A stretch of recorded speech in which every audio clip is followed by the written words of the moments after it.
यीशु की सेवकाई का आरंभ और विशेषताएं। मत्ती 4:12। जब यीशु ने यह सुना कि यूहन्ना बपतिस्मा देने वाला पकड़वा दिया गया तो वह गलील को चला गया। उस समय गलील में हेरोदेस अंतिपास का राज था। वो अपने भाई फिलिप्पुस की पत्नी हेरोदियास के साथ व्यभिचार में जी रहा था, जिसकी यूहन्ना बपतिस्मा देने वाले ने निंदा की थी। इसीलिए हेरोदेस ने उसे पकड़वा कर जेल में डलवा दिया था। 13। और यीशु नासरत को छोड़कर कफरनहूम में, जो झील के किनारे जबलून और नप्ताली के देश में है, जाकर रहने लगा। जंगल में शैतान द्वारा प्रलोभित किए जाने के बाद यीशु ने अपनी सेवकाई तब तक शुरू नहीं की जब तक कि यूहन्ना को पकड़कर जेल में नहीं डाल दिया गया था।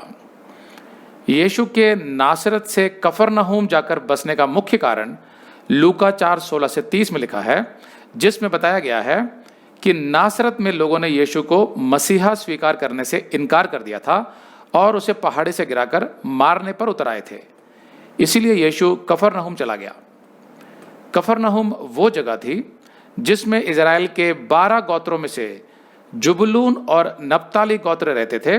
जब यहोशू के समय में 12 गोत्रों को भूमि का विभाजन किया गया था।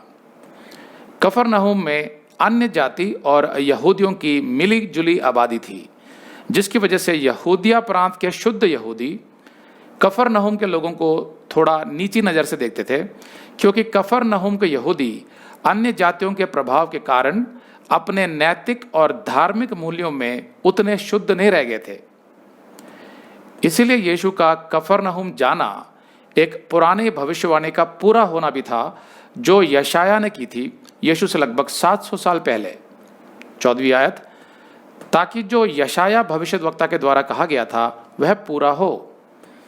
यशाया 9:1 में लिखा था, तो भी संकट भरा अंधकार जाता रहेगा। पहले तो यहोवा ने जबूलून और नप्ताली के देशों का अपमान किया क्योंकि वो पाप में जी रहे थे, परंतु अंतिम दिनों में ताल की यानी झील की और यरदन के पार की अन्य जातियों के गलील को महिमा देगा, मतलब कफरनहूम को महिमा देगा। तो इसका इतिहास कुछ यूं है कि 732 BC यानी यीशु से लगभग 728 साल पहले, जब इजराइल पाप में जी रहा था, तो परमेश्वर ने अशूर देश के राजा को भेजा, जिसने उत्तरी इजराइल पर हमला करके जबलून और नप्ताली के क्षेत्र को अपने कब्जे में ले लिया था। और अशूर के लोग अर्थात अन्य जाति के बहुत से लोग वहां बस गए थे। इसीलिए कफरनहूम को अन्य जातियों का गलील भी कहा जाता है, गैलिली ऑफ द जेंटाइल्स। यहोवा ने ऐसा होने दिया क्योंकि उत्तरी इजराइल यहोवा से दूर हो गया था और पाप में जी रहा था। तो अन्य जातियों की सामाजिक और धार्मिक व्यवस्था का जुबलून और नप्ताली गोत्र पर भारी प्रभाव पड़ा, जिसकी वजह से वे अंधकार में जी रहे थे। लेकिन अगली आयत में यशाया ने लिखा था, जो लोग अंधियारे में चल रहे थे उन्होंने बड़ा उजियाला देखा, और जो लोग घोर अंधकार से भरे हुए मृत्यु के देश में रहते थे उन पर ज्योति चमकी। तो ये भविष्यवाणी मसीहा अर्थात यीशु के विषय में थी। मत्ती ने आगे लिखा 14, ताकि जो यशाया भविष्यद्वक्ता के द्वारा कहा गया था वह पूरा हो कि जुबलून और नप्ताली के देश झील के मार्ग से यरदन के पार अन्य जातियों का गलील।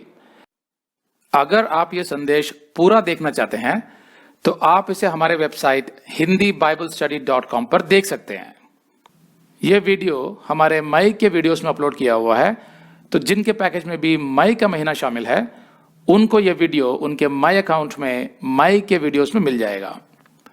अगर आप हमारे वीडियो फोन पर देख रहे हैं तो अच्छी स्पीड के लिए कृपया गूगल क्रोम या मोजिला फायरफॉक्स ब्राउजर इस्तेमाल करें। मतलब आप गूगल क्रोम या मोजिला फायरफॉक्स ब्राउजर खोलकर उसमें hindiBiblestudy.com टाइप कीजिए।